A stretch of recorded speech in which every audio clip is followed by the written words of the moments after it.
ছেলে মেয়ে যেটা উপার্জন করেছে সেটা তার বাপের, মানে যতদিন বাপ বেঁচে আছেন ততদিন ছেলে মেয়ে যা উপার্জন করে তার নিজস্ব উপার্জন নয়, ওটা তার বাপেরই উপার্জন। ছেলেও তার, উপার্জনও তার। ছেলেও আপনার, ছেলে যা উপার্জন করেছে টাকা পয়সা অর্থ সম্পদ সেটাও আপনার। তো ছেলের অর্থ সম্পদ ভোগ করবেন আর ছেলেকে ঠিক করবেন না, এটা কেমনে হয়? আবার আল্লাহ রাসূল ছেলে মেয়ে লালন পালন করার ব্যাপারে বলছেন, আনফিক মিন ইয়ালিক মিন তাওলিক, আনফিক আলা ইয়ালিক মিন তাওলিক, তুমি তোমার উপার্জিত সম্পদ হতে ছেলে মেয়ের পিছনে খরচ করো। ছেলে মেয়েকে শিক্ষা দিতে হবে, পড়াতে হবে, ওদেরকে উপযুক্ত করার জন্য যত পয়সা খরচ করা লাগে সব বাপকে করতে হবে। এই হাদিস দিয়ে আমি বলেছি যে আপনি ছেলে মেয়েকে উচ্চশিক্ষিত করেন, আপনার বাপের জমিদারি দিয়ে করেন, যদি না হয় আপনি নিজে ব্যবসা করে করেন, যদি না হয় আপনি চকলেট বিক্রি করে করেন, করতে আপনাকে হবে। শেষ পর্যন্ত আমি বলেছি ভিক্ষা করে করেন। ভিক্ষা বাপ করবে, ছেলে মেয়ে নয়। যতদিন বাপ বেঁচে আছেন ততদিন ছেলে মেয়ে ভিক্ষা করতে যাবে না। ছেলের টোকাই হতে পাবে না আর মেয়ে গার্মেন্টসে যেতে পাবে না। কেন? লালন পালনের দায়িত্ব কে? বাপ। একথা আল্লাহর নবী বলছেন, এটা আল্লাহ রাসূলের একটা মুখের বাক্য, আপনাকে আমি অনুবাদ করে শোনালাম। উনি খালি বলেছেন যে বাপ তার ছেলে মেয়ে আহাল পরিবারকে উপার্জন করে খাওয়াবে। তো আমি এই কথাটাকে বলেছি উপার্জন আপনার বাপের জমিদারি দিয়ে খাওয়ান, এটা যদি হয়, নইলে আপনি ব্যবসা করে চাকরি করে খাওয়ান, উপার্জন করে খাওয়াবেন। তো আমি স্তরটা নামাতে নামাতে আমি নিজের ভাষাতে ভিক্ষা করাতে নিয়ে এসেছি। তার মানে আমি বুঝাতে চাচ্ছি যে উপার্জন করতে গিয়ে যদি ভিক্ষা করা বাপকে লাগে তো বাপ ভিক্ষা করুক, ছেলে মেয়ে নয়। আমি মনে হয় বুঝাতে পারি না ভালো করে। মানে আদেশটা আল্লাহর নবী বাপকে করছেন যে তুমি তোমার ছেলে মেয়েকে পড়াও, মানুষ করো, খরচ করো, দেশ বিদেশে পাঠাও, কিভাবে খরচ করা লাগবে করো। তোমার বাপ ধনী মানুষ, তো বাপের জমিদারি দিয়ে করো, নিজে উপার্জন করে করো, মানুষের বাড়িতে কাজ করে করো। নামতে নামতে নামতে আমি নিচে এসে বলছি যে ভিক্ষা করে হলেও উপার্জনের দায় দায়িত্ব কার? বাপের। এটা রাসূল সাল্লাল্লাহু আলাইহি ওয়াসাল্লামের বাক্যতে আমি এভাবে বুঝালাম আপনাকে। তো ছেলে মেয়ে আপনার উপার্জিত সম্পদ, ছেলে মেয়ের বিষয়ে আপনাকে ভাবতে হবে। দিন রাত তো ছেলে মেয়েকে আদর করে কাটালেন, আদর করেন। আদরও ধর্ম, কিন্তু পিটনও ধর্ম। যেই মুখ দিয়ে এত বড় পৃথিবীর সবচেয়ে দামি মানুষ, পৃথিবীর ইতিহাসে এত বড় দামি মানুষ আল্লাহ সৃষ্টি করেননি। মুহাম্মদ সাল্লাল্লাহু আলাইহি সাল্লাম এত বড় দামি মানুষ, এত বড় দামি মানুষ বলছেন যে বউকে কটু কথা বলো না, বউকে মারো না। আবার পাল্টা বলছেন যে লাঠি দিয়ে ঠিক করো। আবার শুধু লাঠি ব্যবহার করতে বলেনি, 5 বার বলছেন। আবার বলছেন লাঠি ঝুলিয়ে রাখো। তাহলে পরিস্থিতিতে লাঠি লাগতে পারে। এখন বাপ যদি নিজেই না বুঝে যে আমি বাপ, তাহলে তার পরিবার কন্ট্রোল হবে না। সবাই তখন ছেলে মেয়ে আহাল পরিবার সবাই গরু ছাগলের মতো থাকবে, খাবে, হইচই করবে, এখানে সেখানে যাবে, জেনা চুরি বদমাইশি শয়তানি, দোকানে বসে আড্ডা পিটা, যার যা খুশি সে তা করবে, যখন বাপ নিজের জিম্মেদারি পালন করবে না। শুধু জিম্মেদারি পালন নয়, ছেলে মেয়ের জন্য দোয়া করতে হবে। আমি আপনাকে অনেক সময় কয়েকটা কথা বলেছি, তার একটা বলেছি যে আল্লাহর নবী 3টে জিনিসের উপরে বদদোয়া করতে নিষেধ করছে। এক, নিজের জন্য কোনো সময় বদদোয়া করবেন না, ঝামেলা, বেঁচে থাকার চেয়ে না থাকাই ভালো।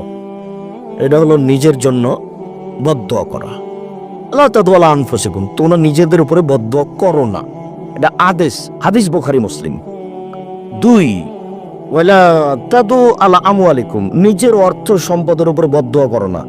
এইসব টাকা পয়সার ঝামেলা, জমি জায়গার সব ঝামেলা, এই মামলা থেকে ওই মামলা, এই জমি জায়গা না থাকাই ভালো। এইভাবে কথা বলতে আল্লাহ নবী নিষেধ করেছেন যে অর্থ সম্পদের উপরে বদদোয়া করো না। 3 নম্বর বাক্যে বলছেন ওয়ালা তাদু আলা আওলাদিকুম, ছেলে মেয়ের উপরে বদদোয়া করো না।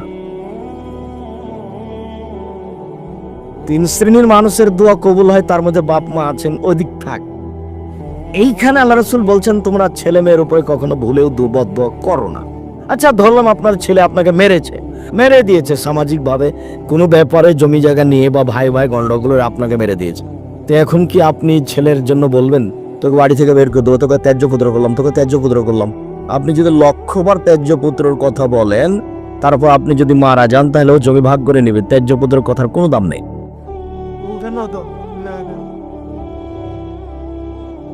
আর এই যে ছেলে মারলো, এখন কি তারাও ঘোরা করে অজু করে ঘরে আসবেন, ঘরে এসে দূরে কাজ সালাত আদায় করে আল্লাহকে হাত তুলে বলেন না, আমি তো এভাবে ছেলে চাইনি, তুমি আমাকে ছেলে ফিরিয়ে দাও, আমাকে ছেলে ফিরিয়ে দাও। তারপরে কোনো কথা, আমি হাত নামাবো না, না ফিরালে আমি হাত নামাবো না তোমার দরবার থেকে, তুমি আমাকে ছেলে ফিরিয়ে দাও। তার মানে ছেলে এখন আমার কাছে আসুক, এসে হাত পা ধরে বলুক যে আব্বা আমার ভুল হয়েছে, আমাকে ক্ষমা করেন। আর পর থেকে ছেলে আমাকে আর মারবে না, সব সময় আমাকে সম্মান করে চলবে, এটা আমি চাচ্ছি। ছেলে আমাকে মারবে, আমি তো এই ছেলে চাইনি। কথা মনে হয় বুঝাতে পারলাম না। আপনি এদিকে না এসে ওদিকে গেলেন, তোকে ত্যায্য পুত্র করলাম, তোকে বাড়ি থেকে বের করবো, তোকে জমি দেবো না, তুই এখনই বেরো। এটা রাগটা উল্টা ভাবে ব্যবহার করেছে। রাগ যদি উল্টা ভাবে ব্যবহার করেন, তবুও ছেলে মেয়ের উপর বদ্ধ লেগে যাবে, তখন আজীবন পস্তাতে পস্তাতে জীবন যাবে।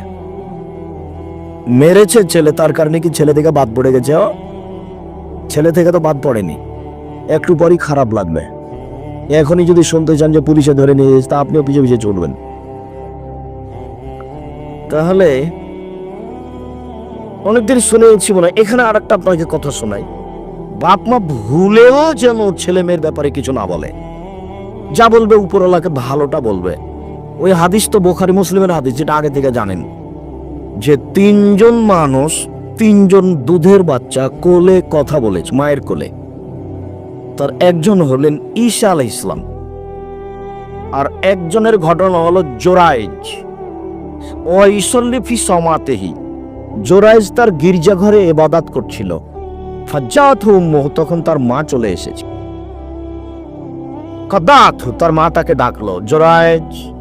ফায়াকুলু, তো জোরাইজ বলতে লাগলো, আ উসাল্লি আও উজিবহা, আমি এখন সালাত আদায় করব না মায়ের ডাকে সাড়া দেব? মানে মা যখন ডাকতে এসেছে তখন ও সালাত আদায় করছে। তখন এইটা নিয়ে ভাবছে, ছেলে যাও, তোমরা যে কয়েকজন দাঁড়িয়ে আছো ওদের বসতে অনুরোধ করে এখানে বসতে দাও, কেউ তো দাঁড়িয়ে থাকতে পাবে না, তোমরা বসার জন্য অনুরোধ করো। দাঁড়িয়ে একটা গল্প করবে আর একটা শুনবে, এই সুযোগ তো এখানে নেই। এমন অপছন্দ কাজ আমি করি না। সম্মানিত দিনী ভাই বোন, এখন জোরাই চিন্তা করছে কি করি, মায়ের ডাকে সাড়া দিব না সালাত আদায় করবো? এটা ভাবতে ভাবতে একটু দেরি হয়ে গেছে। যখন দেরি হয়ে গেছে তখন মায়ে বলছেন, আল্লাহুম্মা লা তুমিতহু তুরিয়াহু জুহাল মুমিশাত, আল্লাহ তুমি এই ছেলের মরণ দিও না পতিতালয়ের মহিলার মুখ দেখা পর্যন্ত, কোন খারাপ মহিলার মুখ দেখা পর্যন্ত যেন এর মরণ না হয়। মনটা খারাপ করে মা এভাবে বলে চলে গেলেন। ফাতারাজলাহু ইমরা, হঠাৎ করে তাৎক্ষণিক মা বলে হয়তো ঘুরে যায়নি, একজন মহিলা চলে এসে ফাতাকাল্লামাতহু, মহিলা এসে তার সাথে কথা বললো জেনার ব্যাপারে। আবা, জোরাইজ নাকচ করলেন, ছি ছি ছি ছি ছি, বলো কি তুমি?